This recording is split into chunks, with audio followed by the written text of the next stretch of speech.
Damos las gracias al profesor Mayorga y esperamos la intervención de don Ignacio Moreno.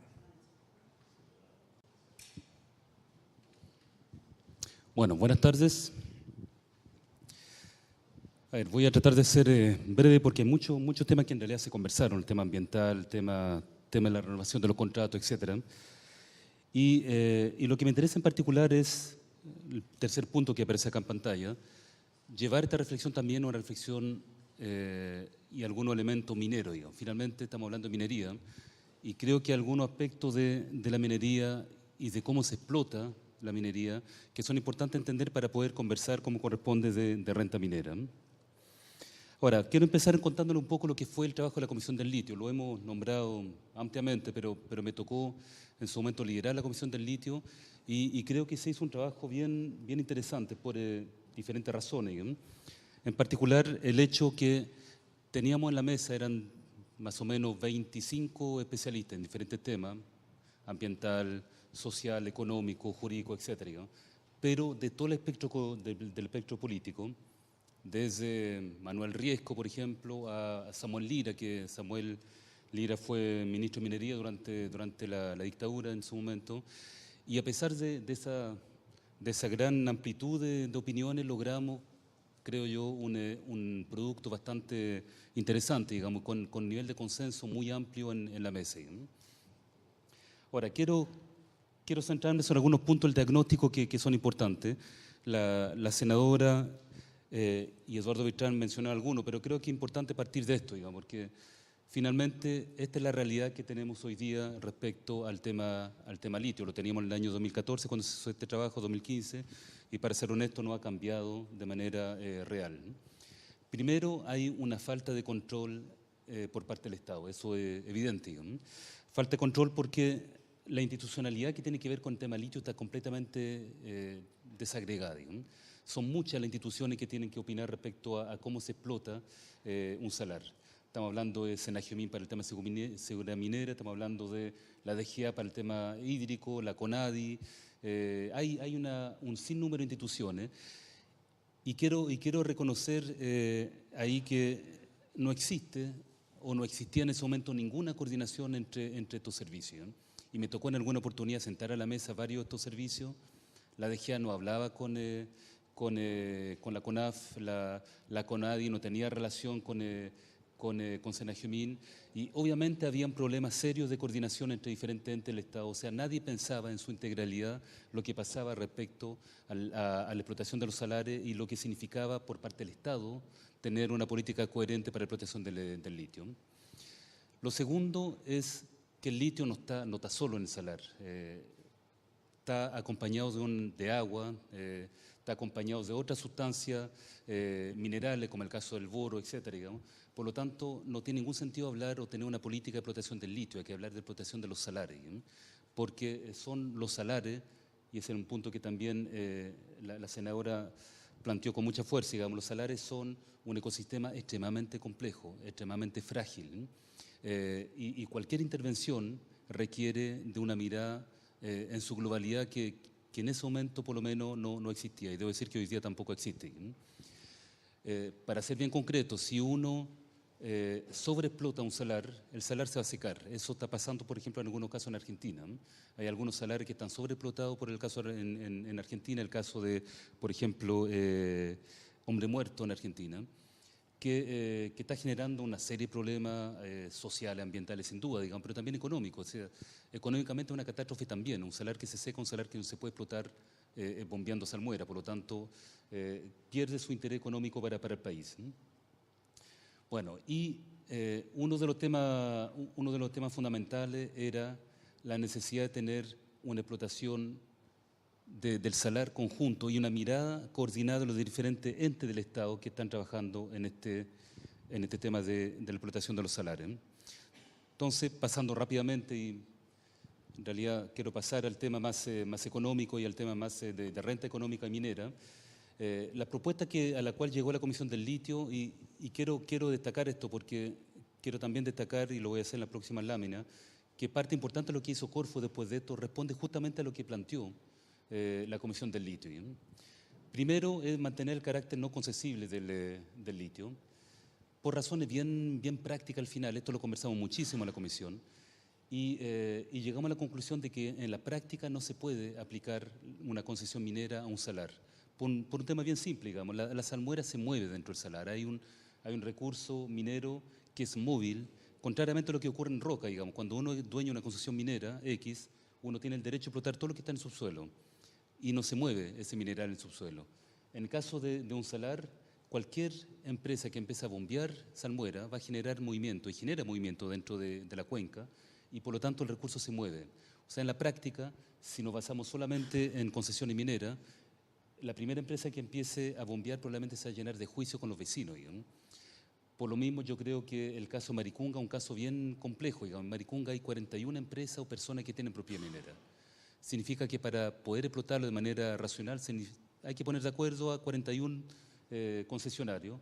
Es prácticamente una misión imposible, digamos. Entonces yo soy bien pesimista respecto a lo que se puede hacer en Maricunga respecto a explotación, porque justamente si nos basamos solamente en el código minería, esto no funciona, no es un instrumento útil, la concesión minera no es un instrumento útil para poder explotar un salar. ¿Ya? Esa fue la primera razón y la razón fundamental para mantener el carácter no concesible. No tiene que ver con el hecho de que sea estratégico, no, la verdad que esa discusión es una discusión que despachamos rápidamente. Es evidente que el litio no tiene la cualidad que en su momento se suponía que tenía hace 40 años atrás para uso militar o uso civil nuclear, pero sí nos parecía que en la práctica era muy difícil poder explotar el salar solamente haciendo concesible el litio. Lo segundo es solicitar a la presidenta, porque esto fueron propuestas que se hicieron a la presidenta en su momento, generar alguna estructura de gobernanza para los salares. O sea, no puede ser que estas diferentes instituciones del Estado estén completamente desagregadas, que no conversen entre ellas, que sean contradictorias en algunos casos, incluso la medida que toman unos con otros. ¿no? Por lo tanto, tiene que existir alguna estructura de gobernanza de los salarios que mire esto en su conjunto. ¿no? Y esto fue justamente lo que se logró cuando se creó este Comité Corfo, que desgraciadamente hoy día fue eliminado, ¿no? Pero que por primera vez en Chile sentó en la mesa todas las instituciones que tenían alguna relevancia respecto al tema de explotación de los salares, para que conversaran, para que se pusieran de acuerdo, para que tuvieran un criterio común a la hora de poder definir políticas respecto a la protección de los salares. ¿no?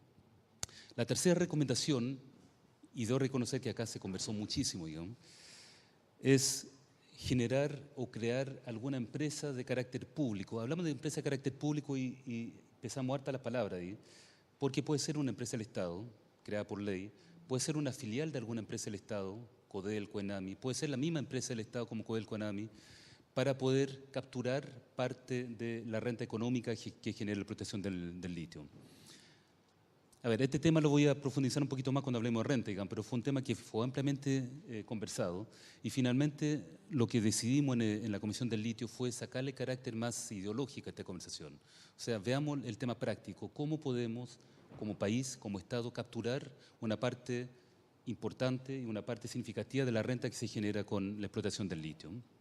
Y al final acordamos, y fue acordado incluso con los actores más liberales, digamos, de la mesa, que una empresa del Estado era un instrumento válido para eso y probablemente el más útil para poder hacer esa captura. ¿no?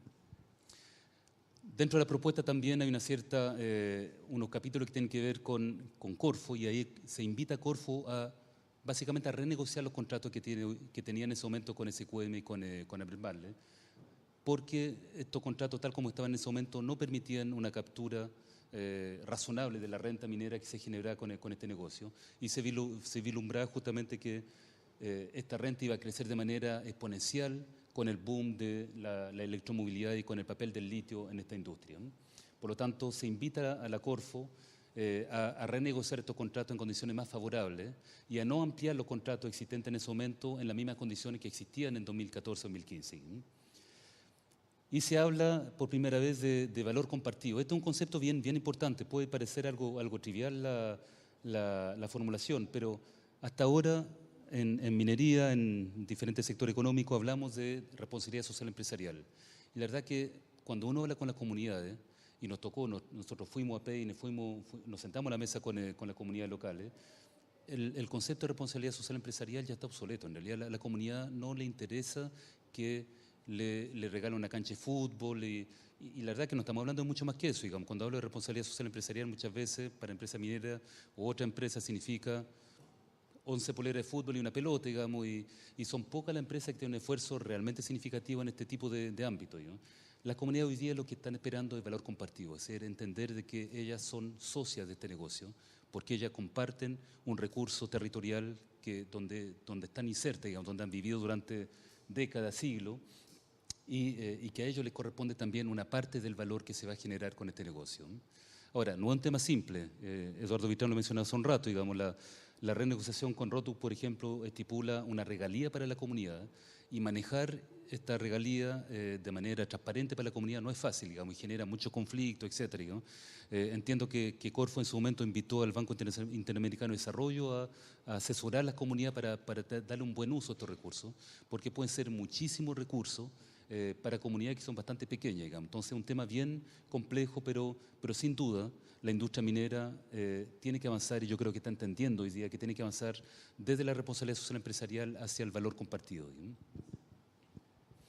Bueno, los otros temas son temas que Eduardo mencionó de manera bastante amplia, entonces vamos a los resultados de la Comisión del Litio. Yo creo que son tres temas fundamentales lo que podemos destacar como resultado de lo que fue la propuesta de la Comisión del Litio y lo que fue acogido en su momento por la presidenta. Primero, se creó este Comité Corfo para la minería no metálica y la gobernanza de los salares.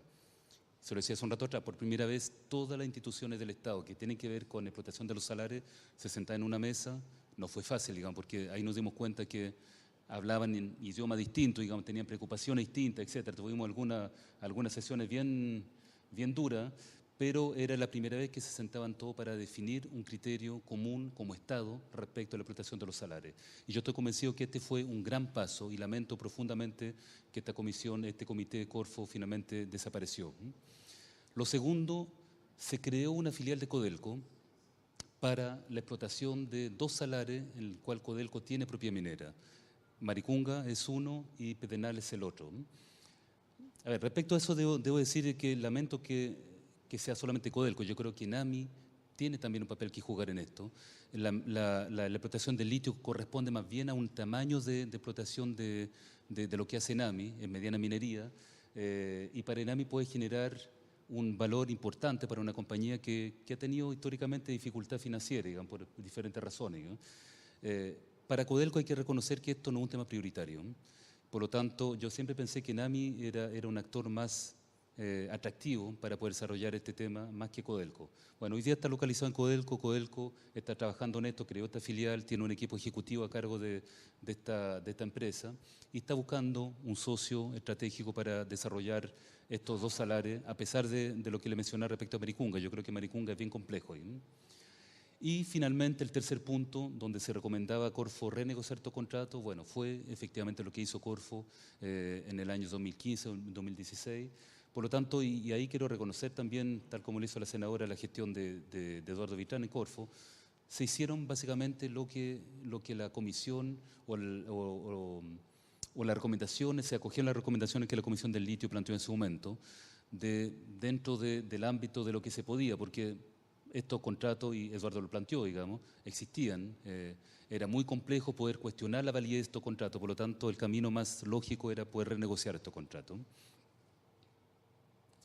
A ver, vamos al tema de la renta minera, porque hemos conversado de renta minera, lo hemos planteado, pero en realidad no hemos definido de qué se trata renta minera. Esta parte puede ser un poquito más latera porque tiene algo de teoría, digamos, pero creo que es necesario para entender de qué se trata, digamos. Hablamos de renta minera o de renta económica. El concepto de renta minera nace en la renta económica cuando existe una sobreutilidad respecto a lo que la teoría económica indica. O sea, la teoría económica, y muchos lo han escuchado sin duda, digamos, indica que el precio-equilibrio es donde la oferta y la demanda se cruzan, digamos, en términos bien simples. Bueno, cuando el precio es superior a lo que indica esta teoría, existe renta económica. Y en minería hay que reconocer que hay una renta económica que es evidente, o sea, vemos la rentabilidad que tienen algunos proyectos, como el caso de Escondida, etcétera, que en algunos casos pueden parecer un poquito ofensiva, digamos. Esto tiene que ver justamente con la existencia de renta económica en minería.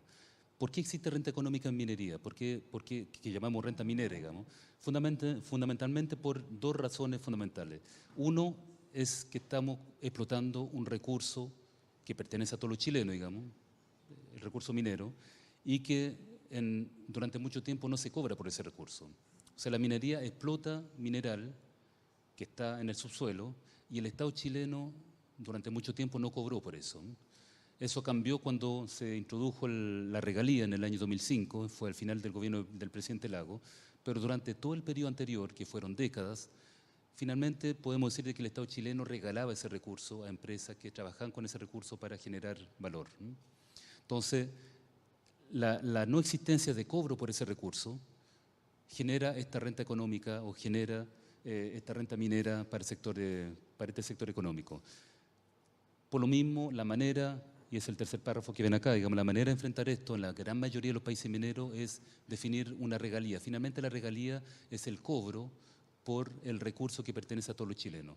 Una empresa tiene que pagar por la energía, tiene que pagar por el recurso humano, etcétera. Bueno, también tiene que pagar por el recurso minero que está utilizando para poder producir los cátodos, el concentrado, en este caso carbonato de litio, cuando hablamos de litio.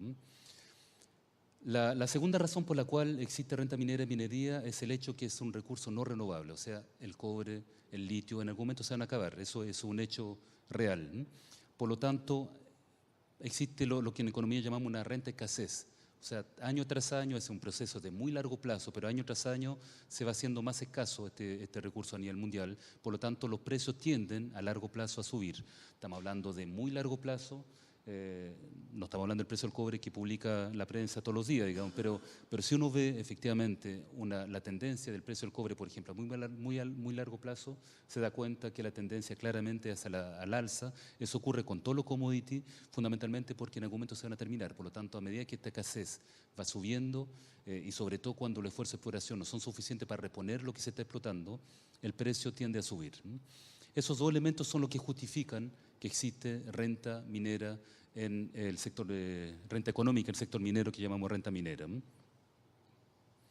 Ahora, en el caso del litio es más dramático, para calificarlo de alguna manera, porque Eduardo lo mencionó hace un rato, Chile tiene el mejor salar del mundo para explotar litio, y quiero insistir en eso.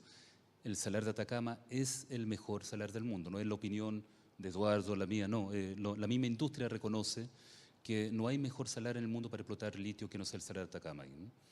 Los costos de extracción y de producción de carbonato de litio en ese salar son entre $2.000 y $2.500 por tonelada. La misma industria reconoce que en Australia, por ejemplo, para explotar litio desde roca, el costo es más o menos el doble, en torno a $5.000, $4.500, $5.000 por tonelada. Entonces, obviamente, existe una renta económica gigantesca que se genera y se está generando hoy día con los valores de precio que tiene el litio. Eduardo hablaba de $12.000, en su momento yo vi contratos spot hasta $20, $21.000 por tonelada. Bueno, imagínense una empresa como SQM teniendo costo directo de $2.000, $2.500, digamos. Es brutal la renta económica que se genera. Por lo tanto, es clave que el Estado tenga un rol mucho más activo para poder capturar parte de esa renta minera. La manera de capturarla, y eso fue un tema que conversamos ampliamente, le decía, en la comisión, pasa sin duda porque genera una empresa del Estado, es un camino bastante lógico, pero también puede pasar por una renegociación del contrato donde se define regalía, otra forma de captura que permita al Estado participar en la renta que se genera con estos recursos. Y acá quiero entrar y terminar con esto sobre dos conceptos que son más mineros finalmente, pero que son fundamentales para entender por qué el tema es mucho más complejo y va mucho más allá de un tema estrictamente político o estrictamente económico. Voy a empezar por lo segundo, el concepto de ley de corte. La ley de corte es un concepto, lo voy a hacer bien simple, digamos, o sea, no bien corriente, es fundamental para la actividad económica. La ley de corte es la ley mínima a la cual se puede explotar un mineral, de acuerdo a los ingresos y a los costos por otro lado. O sea, cuando los costos por un lado de explotar este mineral y los ingresos por el otro de vender el producto que se obtiene es cero, esa es la ley de corte. ¿Okay? Entonces, en concreto, cuando uno tiene mayores costos, significa que tiene que subir la ley de corte. En vez de estar explotando a 1%, va a tener que explotar a 1,5%, a 1,4%, a 1,6%, o 1,3%, etcétera. Y cuando los costos bajan o cuando el precio del cobre sube, por ejemplo, lo que ocurre es que uno puede bajar la ley de corte. Entonces, finalmente, y eso es importante entenderlo, una regalía es un costo adicional para la empresa. Y lo que genera no es solamente que la empresa va a tener que pagar más en términos de regalía o va a ganar menos plata, etcétera. Eso va a pasar sin duda, pero también lo que genera el tener una regalía agresiva, digamos, es que la ley de corte va a subir. O sea, esta misma empresa, en vez de explotar a 1%, va a tener que explotar a 1,2%. Ahora, ¿por qué es importante para el país? No es solamente un tema para la empresa, digamos, porque finalmente significa que hay mineral que va a quedar en el cerro y que no va a poder explotar como país. O sea, tiene un costo-oportunidad para todo el país. Y eso es bien importante entenderlo, digamos, porque no es inocuo poner regalía al sector minero, digamos. No le estoy diciendo que no sea bueno, digamos. Yo estoy convencido que hay que reforzar el concepto de regalía en minería y hay que lograr que la minería pague más de lo que está pagando hoy día. Pero hay que hacerlo con mucho cuidado, porque cada vez que se pone o se sube regalía significa que finalmente hay mineral que no vamos a sacar del cerro, ¿no? Porque lo mineral de mayor ley subsidia el mineral de menor ley para poder explotarlo, digamos, ¿ya? Esto lo podríamos hacer a nivel país y sería interesante, quizás puede ser un tema bien interesante para algún investigador académico, digamos, estudiar el impacto que tiene una regalía a nivel nacional para la minería, digamos. Por ejemplo, hoy día estamos explotando una ley media en Chile de 0,68%. Esa es la ley promedio de la explotación de la minería del cobre en Chile, digamos. Es bastante modelable, digamos, no digo que es fácil, pero es modelable indicar que a cada punto de aumento de la regalía, qué efecto tiene eso para el país y cuánto mineral se va a dejar de explotar finalmente, digamos. Por lo tanto, qué costo-oportunidad tiene para el país, ¿ya? Ese debate yo creo que es un debate bien importante. Hay que entender que el tema regalía es un tema que afecta directamente a la explotación y que genera costo-oportunidad para todo el país. Y el segundo concepto que quiero plantearle, y termino con esto, es si es o no una empresa del Estado la mejor fórmula para capturar esta regalía o esta renta minera que genera el sector. A ver, ahí cuando lo conversamos en la Comisión Minera, finalmente optamos por sacar los argumentos ideológicos, porque hay muchos argumentos ideológicos respecto a eso. Que el Estado no administra bien, que las empresas del Estado son corruptas, etcétera, etcétera, ¿no? Por otro lado, que el Estado es el único ente que tiene legitimidad para hacerlo. Bueno, hay que sacar ese tipo de argumentos.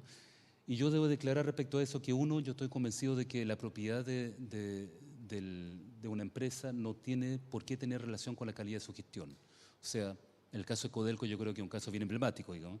Podemos criticar Codelco, etcétera, pero todo el mundo entiende que Codelco genera y ha generado un valor gigantesco para el Estado chileno, digamos. No hay nadie, incluso en los sectores más liberales, que lo pueda negar hoy día, digamos. Por lo tanto, es evidente que una empresa del Estado tiene fortaleza para eso. Y quiero citar algunos estudios del Banco Mundial, de la OCDE, que plantean incluso el caso Codelco como un ejemplo a nivel internacional de cómo un Estado puede participar en captura de renta minera y cómo una empresa del Estado puede ser un instrumento útil para lograr esa captura.